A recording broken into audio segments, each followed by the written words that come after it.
মার্কেটে নতুন কোন কাপড় আসছে ওই কাপড় নেওয়ার জন্য? বিশেষ করে মা বোনরা, আগেরকার 10 বছর আগে শুনতাম এক এক কাপড়ের নাম, এখন ভুলে গেছি।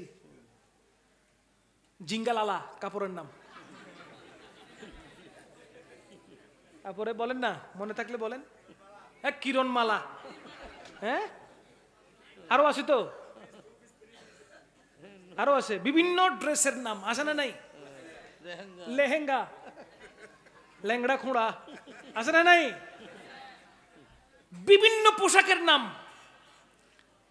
এবার ঘরের গার্ডিয়ান ওই পুরুষ মানুষ, আহা বেচারা, বউ থাকলে জামার মাথায় খাইছে, বড় ভাই থাকলে বোন মাথা খাইছে, বাপ থাকলে সন্তানরা বাপের মাথা খাইছে।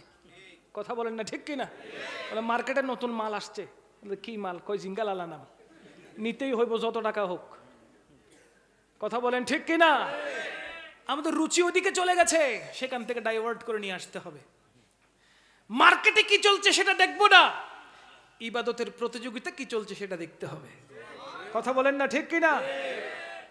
ঘরের মহিলাদেরকে, ঘরের যারা গার্ডিয়ান পুরুষ আছে, ওই পুরুষগুলো মার্কেট থেকে যে কাপড় এনে দিবে ওই কাপড় সাদরে গ্রহণ করে ঈদের দিনে পরার নামই হলো ইবাদত। ঠিক কিনা বলেন? আর এখন দেখা যায় এটা পছন্দ হয় নাই, কি বিষয়টা পরবো না, মার্কেটে যাব বলে, কি বলে না? খবরদার, সর্বপ্রথম আপনাকে পর্দা করা ফরজ। ঠিক কি না? আপনার পর্দা লাগবে, মার্কেটে পরে যান, এটা আসতেছে পরের বিষয়, বাট আপনাকে পর্দা করতে হবে। মার্কেট গেলে দেখা যায় কয়জন আছে পর্দা করে। কথা বলেন ঠিক কি না? মার্কেট গেলেই বোঝা যায় কতজন আছে পর্দা করছে। আপনি না পর্দা করলেন, পেছন থেকে আরেক ভাই আপনাকে কোনা চোখে দেখতেছে। ঠিক কিনা বলেন? বোরকা পরিধান করেছেন, টাইট ফিট, আপনাকে দেখে স্ক্যানিং করে নিয়েছে। সুতরাং আপনি নিজেকে নিজে পণ্য মনে করে বাজারে তুলে দিয়েছেন, অথচ আপনার পরিবার, আপনার ভাই, আপনার বাবা, আপনার পরিবারের গুরুজনরা আপনাকে প্রোডাক্ট হতে দিচ্ছে না, বাজারের পণ্য হতে দিচ্ছে না। তুমি ঘরে থাকো, ঘরে থাকো, তোমাকে তো শোকেসে সাজিয়ে রেখেছি, তোমাকে তো দামি বানিয়েছেন আল্লাহ, তোমাকে তো হীরার টুকরা বানিয়েছেন আল্লাহ, তোমাকে তো সম্মানের পাত্রী বানিয়েছেন আল্লাহ। তুমি ঘরে থাকবে, সব তোমার পায়ের কাছে আসবে। কথা বলেন না ঠিক কিনা? সব তোমার পায়ের নিচে আসবে, তোমার কাছে আসবে, তোমাকে ঘরে থাকতে হবে। পুরুষ কষ্ট করছে, কাজ করছে, আর রিজালু কাওয়ামুনা আলান নিসা।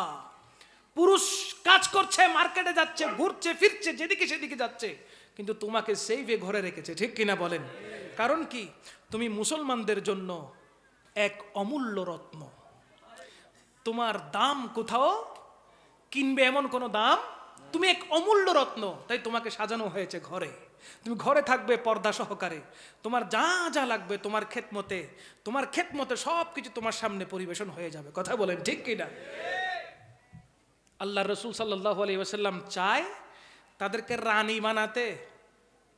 কি বানাতে? আল্লাহ রসুল সাল্লাল্লাহু আলাইহি ওয়াসাল্লাম চাচ্ছেন মহিলাদেরকে রানীর মতন করে রাখতে, আর মহিলারা তাদের কর্মগুণে দাসী হয়ে যায়। কথা বলেন না ঠিক কিনা? রাসূল করিম সাল্লাল্লাহু আলাইহি ওয়াসাল্লাম কি বলেছেন সেই পথে মতে চলতে হবে। হবে কি হবে না? যদি আমরা একটু মিসগাইড হয়ে যাই, শয়তানের ধোকায় যদি পড়ে যায়, তাহলে আমরা নিজেকে নিজে জাহান্নামের দিকে ঠেলে দিব। ঠিক কিনা বলেন? আমরা জান্নাত চাই না জাহান্নাম চাই? জোরে বলেন, জান্নাত চাই না জাহান্নাম চাই?